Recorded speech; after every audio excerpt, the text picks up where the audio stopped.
क्षीरसागर त्याच्या तीरावर समस्त देव दानव जमले. गगनचुंबी मेरू पर्वताची रवी करण्यात आली. महाभयानक अजस्त्र सर्पराज वासुकीचा दोर केला गेला. उत्तुंग मेरू मंदराचलाभोवती दोन पक्ष दोन्ही बाजूंना सरसावून उभे राहिले.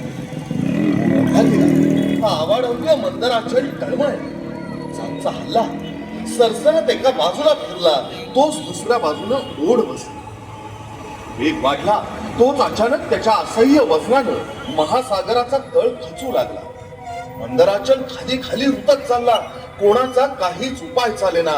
मंथन थांबलं.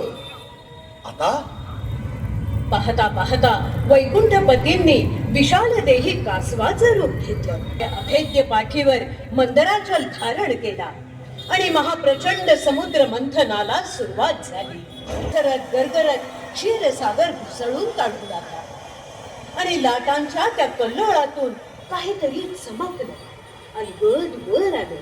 पंखांचा अतिवेगवान घोडा, उच्चल शिरवा, अश्वरत्न, अष्टदिशा तोडून धरणारा गजराज ऐरावत, गजरत्न, इच्छापूर्ण, भाग्यशाली, कामधेनू, धेनुरत्न, सूर्यमंडलाचं तेज असणारा झळाळता कौस्तुभमणी, द्रव्यरत्न, सर्व मनोकामना परिपूर्ण करणारा कल्पवृक्ष, तरुरत्न, नखशिखांत मोहमयी लावण्यवती रंभा, शृंगार रत्न, समृद्धिदायी परम उदार कमलजा, श्री महालक्ष्मी, धनरत्न, अनुपम सुगंधी, सदैव प्रफुल्लित पारिजात, पुष्परत्न, धुंदी आणणारी, तोल सोडणारी, मादक वारुणी, मदिरा, मादरत्न, वरमणीय, शीतल, तारकानाथ, चंद्र, ग्रहरत्न, रणभूमीवर